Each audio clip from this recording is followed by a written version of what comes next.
श्री गणेशाय नमः। जानकी वे नमः। माता सीता की जय हो। जय श्री राम, जय वीर हनुमान। आज मंगलवार है तो आप ज़रूर से ज़रूर सुंदरकांड का पाठ कीजिए और सुनिए। तो हम सुंदरकांड का पाठ पढ़ रहे हैं, तो शुरू करते हैं। कि हे नाथ, काम, क्रोध, मद और लोभ ये सब नरक के रास्ते हैं। इन सब को छोड़कर श्री रामचंद्र जी को भजिए, जिन्हें संत सतपुरुष भजते हैं।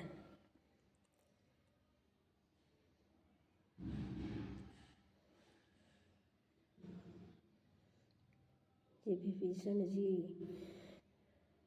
रावण जी को कह रहे हैं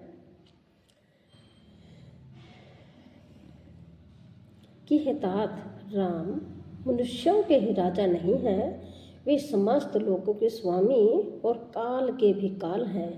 वे संपूर्ण ऐश्वर्य, यश, श्री, धर्म, वैराग्य एवं ज्ञान के भंडार हैं तो भगवान हैं।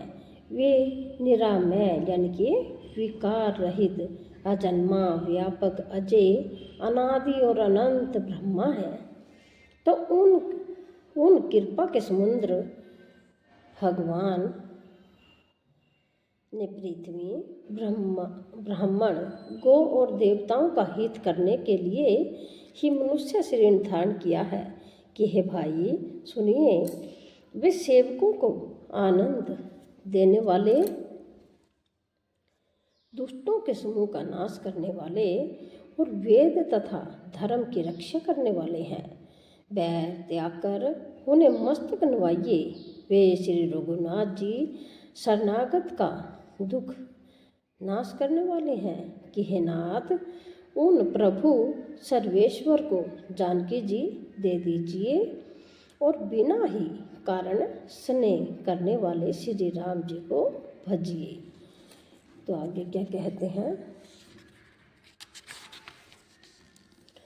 कि जिसे संपूर्ण जगत से द्रोह करने का पाप लगा है, शरण जाने पर प्रभु उसका भी त्याग नहीं करते। जिनका नाम तीनों तापों का नाश करने वाला है, वे ही प्रभु यानी कि भगवान मनुष्य रूप में प्रकट हुए हैं। कि हे रावण, हृदय में यह समझ लीजिए कि हे दशीस, मैं बार बार आपके चरणों लगता हूँ और विनती करता हूँ कि मान, मोह और मद को त्याग कर आप कौशलपति श्री रामचंद्र जी का भजन कीजिए। मुनि पुल सत्य जी अपने शिष्य के हाथ यह बात कहने के लिए भेजी है कि हे तात, सुंदर अवसर पाकर मैंने तुरंत ही वह बात प्रभु यानी कि आपसे कह दी है। तो माल्यवान नामक का एक बहुत ही बुद्धिमान मंत्री था। उसने उस विभीषण के वचन सुनकर बहुत सुख माना और कहा कि हे तात, आपके छोटे भाई नीति विभूषण नीति को भूषण रूप में धारण करने वाले अर्थात नीतिमान हैं। विभीषण जी जो कुछ कह रहे हैं उसे हृदय में धारण कर लीजिए। रावण ने कहा, ये दोनों मूर्ख शत्रु की महिमा बखान कर रहे हैं। यहाँ कोई है जो इन्हें दूर करे। तब माल्यवान तो घर लौट गया और विभीषण जी हाथ जोड़कर फिर कहने लगे कि हे नाथ, पुराण और वेद ऐसा कहते हैं कि सुबुद्धि यानी कि अच्छी बुद्धि और कुबुद्धि, खोटी बुद्धि सबके हृदय में रहती है। जहाँ सुबुद्धि है वहाँ हर प्रकार की यानी कि नाना प्रकार की संपदाएं, सुख की स्थिति रहती है, और जहाँ कुबुद्धि है वहाँ परिणाम में विपत्ति, दुख रहती है। आपके हृदय में उल्टी बुद्धि आवासी है। इसी से आप हित को अहित और शत्रु को मित्र मान रहे हैं। जो राक्षस कुल के लिए काल रात्रि के समान है, उन सीता पर आपकी बड़ी प्रीति है। कि हे तात, मैं चरण पकड़कर आपसे भीख मांगता हूँ और विनती करता हूँ कि आप मेरा दुलार रखिए। मुझ बालक के आग्रह को स्नेहपूर्वक स्वीकार कर दीजिए। श्री राम जी को सीता जी दे दीजिए, जिससे आपका अहित न हो। विभीषण जी ने पंडितों, पुराणों और वेदों द्वारा समस्त अनुमोदित वाणी से नीति बखान कर कही, पर उसे सुनते ही रावण क्रोधित होकर उठा और बोला कि रे दुष्ट, अब मृत्यु तेरे निकट आ गई है।